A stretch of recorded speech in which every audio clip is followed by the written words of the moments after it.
Hey YouTube, what's going on? Welcome back to the channel. I was struggling with a floating trailer on the boat ramp. I have a tandem axle trailer, 4 tires, and they are buoyant. And what was happening is as I was backing my trailer into the water, the trailer was getting offline because it was floating off of the concrete ramp and then drifting to either the left or the right, whichever way the current was going. And after I got the boat loaded on the trailer, I was driving home with my parents, and my mom searched online and sure enough saw articles that state that, you know, if you have an aluminum trailer with 4 tires, it's prone to float away and not keep your straight line. And some of the reviews on there were simply some of the advice on there was to add weight, and so I added some weight. I had these 30-pound dumbbells sitting in my garage, or better yet my parents' garage, and wasn't using them. And on the forum that my mom was reading, it said, you know, add at least 50 pounds. So I have a 30-pound dumbbell here and I have a 30-pound dumbbell on the other side. And so while I haven't tested to see if the trailer floats away or not while I have no boat on it when it's in the water, at least I got it installed. So let me show you the installation process of it all.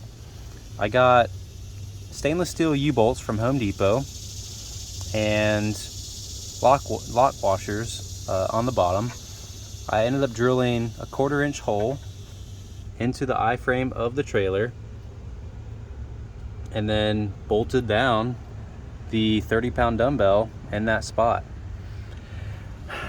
Now, ideally this was not the first spot that I wanted the dumbbell to be. Originally I wanted this part here to be perpendicular to this right here, but I found that once I put my new guidepost in, when that came up, that dumbbell end could have been in the way of this guidepost coming up. After looking at it, the boat hull is not in jeopardy of hitting the dumbbell.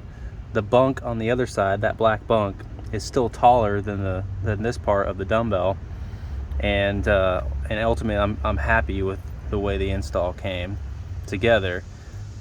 If you're doing this project, I might recommend actually getting a smaller dumbbell if possible, and then see if you could fit it into the channel of this I-beam. This unfortunately was just about a 1/2 inch too large to fit in that width between the channel, but yeah, I might recommend that. Another option that I looked at was putting the dumbbell right here. However, the hardware that I had just gotten from Home Depot, the U-bolts were not the right size to kind of figure out a way to fasten it right here. Home Depot really did not have a great selection of U-bolts, actually. Like, I would love to have found a U-bolt like that, but all they had was kind of like smaller ones. So nonetheless, you can see here the clearance between the hull of the boat and the dumbbell is fine. It's several inches. It's not going to hit, and it's solid. It's not going to go anywhere. I want it to be safe. I don't want it to fall off or fly off as I'm trailering down the road. So yeah, 4 bolts, 2 U-bolts, or 4 nuts and washers and lock washers, and 2 U-bolts. So that's this side here, and I will show you the other side.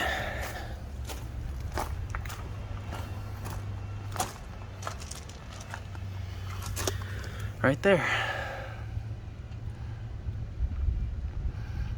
And we'll see if 60 pounds is enough to keep this trailer weighed down and not float when it's empty on the ramp as I'm trying to drive my boat up.